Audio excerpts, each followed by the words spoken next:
Hello everyone, I'm going to do another part of my endless space tutorial. I wanted to specifically discuss the science screen. Now, one of the first things that I just did there that I really want to point out is that there's a slider on the side of the screen. You can use this to change the zoom level on the science screen. It's so important because once I get all the way zoomed in, I can see names, I can see what these things actually build. It's really useful, and for some reason nobody seems to know that they can do that. Pretty sure it's mentioned in the tutorial, but I'm going to bring it up here just in case. I also want to point out the quick finds indicator. If I type in Xeno, because my friend told me I needed to build something with the name Xeno in it. Look around there, xenobiology, that's not it, can't be it. Nope, couldn't be it. Ah, there it is, xenomineralogy. So I wouldn't try to be too precise with the name, especially because spelling is so important here and you may not necessarily know what it is. But I would at least try to put a partial search in. So let's talk about science selection. In my personal opinion, and this is taking into account the beginning of the game, assuming that your race starts with no bonus technology. My focus is always to start with N-wave fusion plants because industry is important to building quickly everything else that's going to follow. And it helps all star systems get on their feet. This is one of the most essential basic buildings that I'm ever going to build, not only because it gives these bonuses to these specific planet types, but because it actually gives 10 bonus points to the star system itself. And before any population is established, right when you build the star system, that's a big bonus because it doesn't depend on population. And then later, the rest of these bonuses do depend on population, and you'll get a lot of benefit out of it. So we have that. Depending on your race, I would either say to start with xenology because you can get a money improvement, assuming that your money improvement, or sorry, that you're not a science race. If you're a science race, go for science because, duh. But if you're anything else, I would go for the money in the hopes that you can buy buildings to accelerate everything through.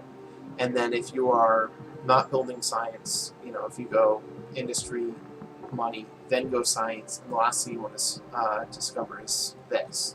Now, by discovering these four things in roughly the order that I described, you're also establishing the first set of planetary improvements that you can build, so you'll have something in your queue that you can be working on while you're discovering other technologies and exploring the galaxy. Make sure that you get these two exploration things right away because oftentimes they're the first planets that are available, and some of them can have some really great anomalies or resources that you can take advantage of. And the game is usually pretty good about making sure that sort of thing balances out. And then the weapons that are available up here are actually the least important as far as I'm concerned. I usually ignore all of this until space pirates start to come along, and then I'll make sure I get this ring, and then sometimes I'll go out as far as this ring. So anyways, again, the interesting thing about this science tree that I want to point out is, let's take a look at the applied sciences tree over here. Note that there's a lot of science. Actually, let me help you note that. Notice how everything has a triangle. Well, not everything, but a lot of things have triangles. The triangles are color-coded. Blue is science, orange is industry. It matches up to the system view screen. It's really important in that way. These purple things are strategic resources, which it says when you mouse over it.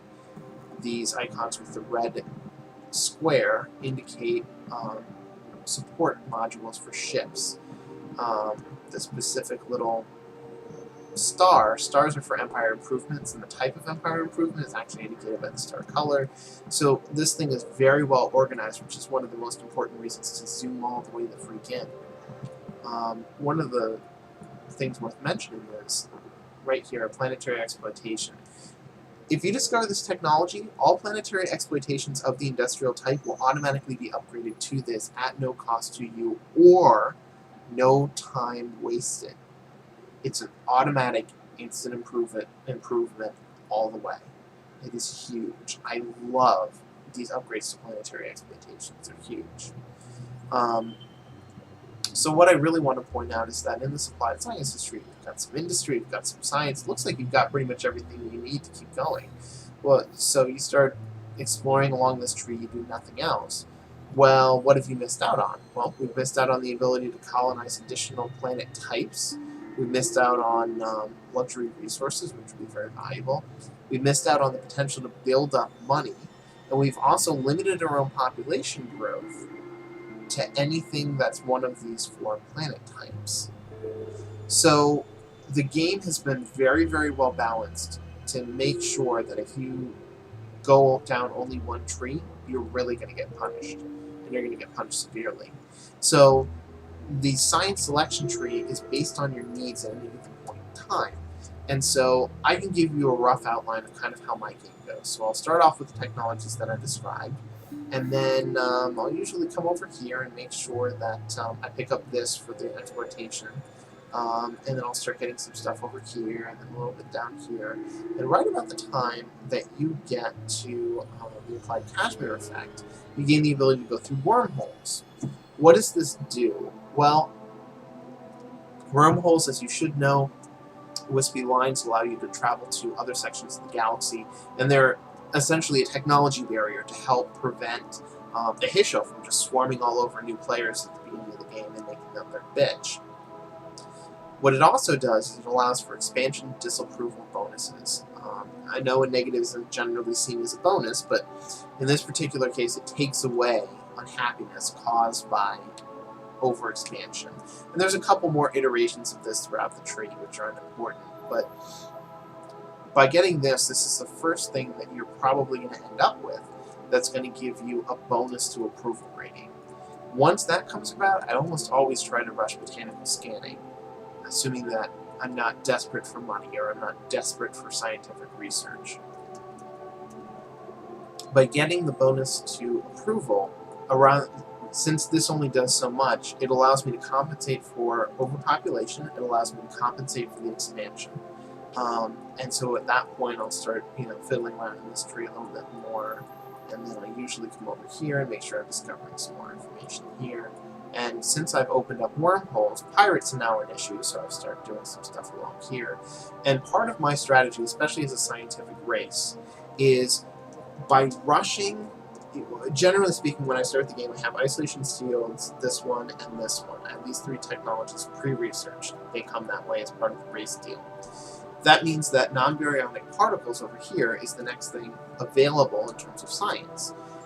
If I rush this, and I don't always do this, but if I rush this at, say, maybe 8 turns or 6 turns, and I get this a little early, and I build them up, then that makes all of the other trees dramatically cheaper. So all of these might take only a turn to produce, and I might produce 2 a turn. I'll usually produce 1 a turn. But still, 1 a turn to get a military technology is really not a bad deal at all. So as much as possible, I'm always trying to push these, and as you can see, with this at 6 turns, I've decided that I'm going to push through, spend 10 turns trying to make my way to pervasive etching. And that's why these tabs here are so important. Now, one of the other things that I can point out pretty easily is you can see that most of these are kind of blue and white. Well, there are some orange and white ones. Depending on the race affinity that you chose, or that was chosen for you, if you chose a pre-race, you get special race technologies. Now, in this case, adaptive sciences and redundant infrastructures are specific to the Sophon. I cannot trade this technology, and no one else can trade it to me, even if they are other Sophons. You can see that there's some other purples or oranges here. You can see 1 or 2 oranges over here. You can even see them down here. Now, that's because all races in the exploration tree have oranges. And the reason for that is everybody has their own ship class. So you need to make sure that you're going down this tree and getting your ship class if you're cooperating with another player, because they can't discover that tech for you. So we've talked about one of the other things you can see down here is your total research output per turn, the amount of the duration until the next one, the amount required, as well as queued research.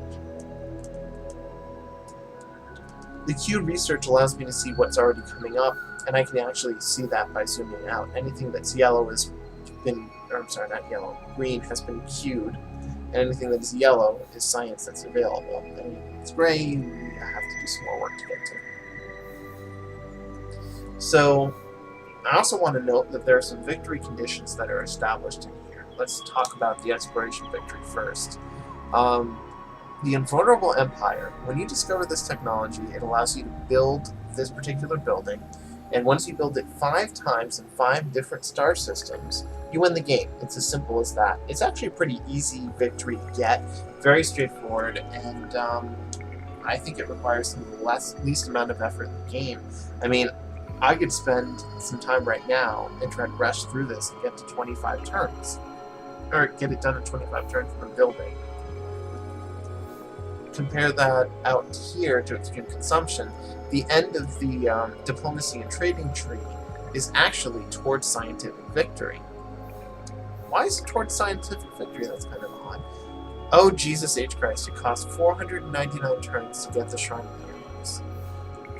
Now, it's not the only place that reduces the cost. If you look in here under military tree, it actually gives you another scientific victory bonus. You can reduce that cost by 60% if you really rush. And those technologies, you know, they're almost all the way out. I mean, this is almost all the way out there. This one is all the way out there. You know, it's not cheap to get out there. So scientific victories are actually quite a bit more difficult if you really aren't focusing on science and not using the Empire management screen like I showed you in the last game to make sure you're getting the most out of your star systems. So there is a lot of different technologies in here. You can note that there's some really nasty weapons tech in the final tier. And it's important because, you know, if you're trying to conquer the galaxy and you're doing it militarily, people are going to be doing their very damnedest to make sure that they are on top of your shit with military technology and either on your level or surpassing you. And once you get out to these epic levels, I've never had a game go on long enough where I actually was able to get these particular technologies.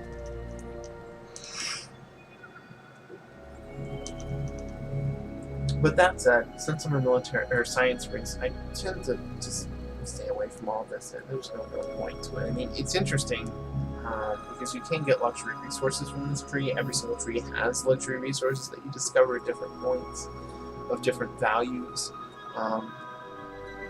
So I just think everything is really well balanced. So that pretty much covers what I wanted to talk about in terms of science selection.